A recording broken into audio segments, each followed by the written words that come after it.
Alright, so little sit rep here. Last time I recorded a video was about 3 weeks ago, something like that. I said I was gonna do some stuff where I'm just sitting in the cab in the driver's seat talking for now, blah blah blah. Haven't had much time to record anything else since then. I've been out on the road 3 weeks in a row now. I went home for like 16, 18 hours a couple of weekends ago. And it's just been pretty much nonstop go, go, go. So I can't really complain. They've been keeping me busy, so I've been very fortunate in that regard. So no complaints there. Can't even really remember much of what I did. I've been all over the place. I went to Memphis. I've been to Elizabeth, New Jersey, North Carolina, Virginia. I primarily operate in the northeastern part of the states anyway, just back and forth across the border. Today is November 15th. I had a very good plan. Did not go that way. Not at all. I woke up at midnight thinking, I'll do my pre-trip at 1:30 in the morning, get to the receiver 3 in the morning, drop the loaded trailer, switch trailers, grab an empty, and then head to my pickup. Wow. I get to the receiver, drop my trailer, and the empty one I'm supposed to grab is blocked in. I mean, the way it was set up is my trailer is here. There's another trailer pointed the same direction, but then on its driver's side, there's a trailer here.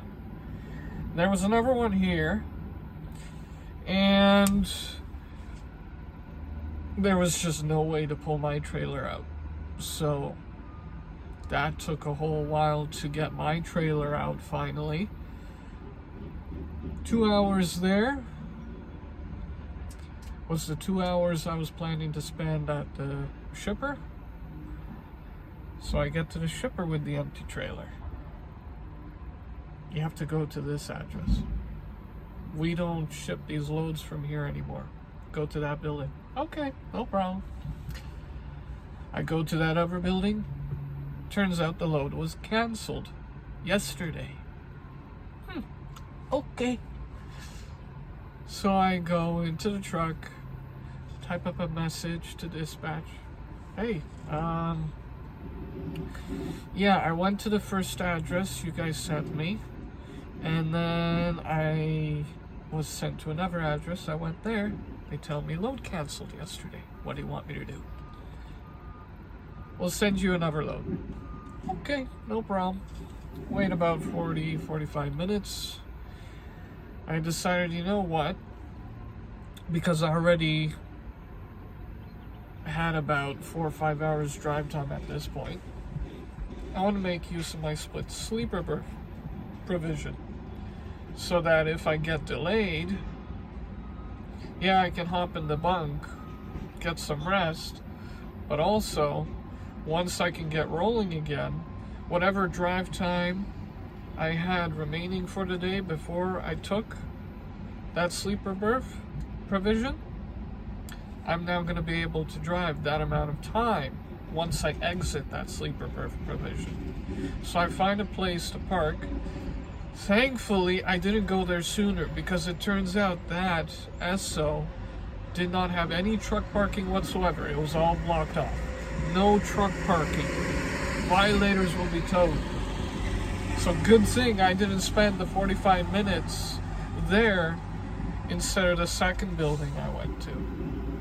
So I get my next plan. Go over to Danville. I got here around 11 o'clock. dropped the empty trailer, parked over on the side, sleeper berth provision. And it was supposed to be ready at 2 o'clock. I'm actually looking at my trailer right now, and the light is still red. It is almost 3 o'clock now. And the load assignment is saying between 2 and 7 p.m. So we'll see when it will indeed be ready. But in any case, I've got myself a nice spot picked out here. So if I did have to spend the night here, I could. I was hoping to cash in on my remaining 4.5 hours drive time and start heading northbound towards the Canadian border, because final destination of freight is about 11.5 hours, and I was hoping to do 4, realistically 3.5. I like to give myself an hour buffer just in case wherever I stop at for the night turns out there's no parking spots, which in the Northeast is very difficult, a very real problem. Eventually I may show some content of that as well. Parking in the Northeast is very hard to come by. After 6 p.m., no. So we'll see. So I'm just waiting on this trailer. I picked out a great spot. I mean, I can just turn my head and I can see the light. I mean, I could back up to it, but, you know, if other drivers beside that trailer want to take trailers in and out from the dock beside it, I'll just stay out of the way.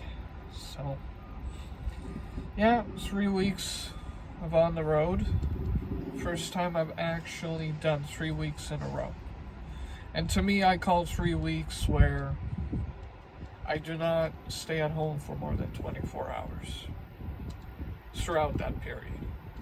So, things are going good. Everything's coming together.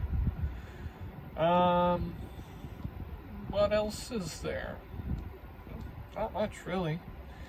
I mean, I found the Lego Star Wars Venator. I really want to get that. The ATTE and the LAAT gunship. Oh, I really want that. Yeah, so I'm probably going to get the gunship and the ATTE first, because the Venator is pricey. It's like $800 Canadian. So, you know, a good chunk of change. I'll splurge on it for Christmas. Don't worry. And I'll get the light kit too. I forget what it's called. It's like light tailing. You can find it on Facebook. You can get these fancy lights and put it on your Lego set, and it lights up really nicely, like very professionally done. So I'd highly recommend it. If you're a big Lego guy, look them up. Light tailing, and there's a couple of other ones. So I'm gonna keep waiting for my trailer. We'll see what happens later on today. And until next time, we'll catch you on the flip side. See you around.